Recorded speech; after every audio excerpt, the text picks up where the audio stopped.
Now wherever you go, your business goes too. Do all your business banking on the Absa mobile banking app and grow your business on the go. Another digital solution that gets things done. That's Africanacity. That's Absa.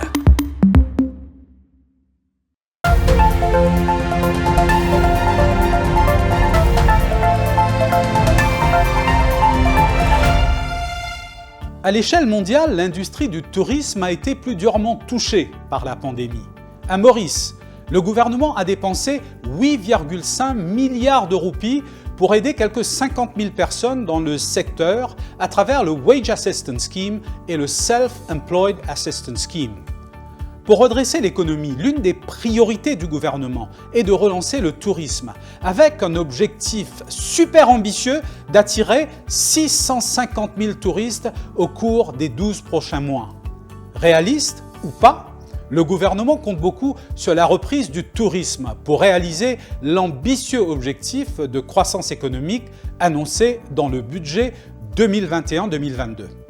Maurice ouvrira donc ses frontières à partir du 15 juillet 2021 à tous les visiteurs vaccinés. Dans un premier temps, les touristes ne seront pas autorisés à quitter l'hôtel qu'après 14 jours.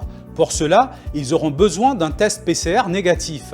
À partir du 1er octobre 2021, les touristes vaccinés avec un test PCR négatif seront autorisés sur tout le territoire mauricien sans aucune restriction. Pour mener à bien cette relance, un montant total de 620 millions de roupies est alloué à la MTPA pour la promotion. Les marchés cibles, la France, la Réunion, le Royaume-Uni, l'Allemagne, l'Italie, l'Afrique du Sud et la Chine. Les opérateurs et les autorités préparent un vaste plan de communication incluant le e-marketing, des promotions en ligne, des roadshows virtuels, etc. La question est de savoir s'ils seront en mesure d'atteindre l'objectif très ambitieux de 650 000 touristes en un an. Willie Walsh, directeur général de l'IATA, pense que la croissance de la population vaccinée et le progrès dans le domaine de dépistage du Covid-19 vont accélérer la reprise du voyage dans les mois à venir. Les gens voudront voyager, dit-il.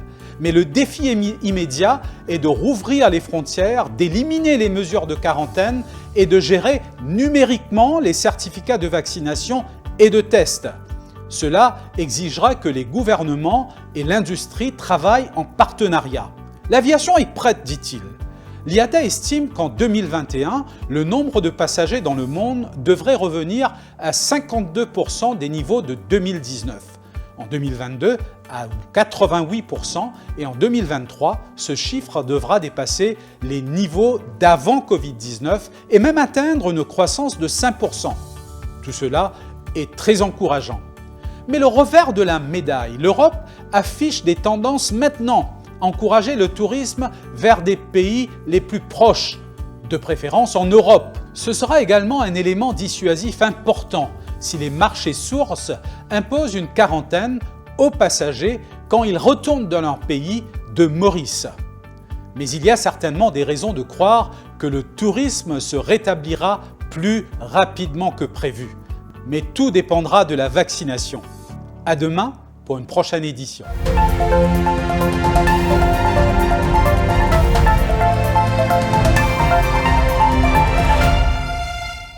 Now wherever you go, your business goes too. Do all your business banking on the Absa mobile banking app and grow your business on the go.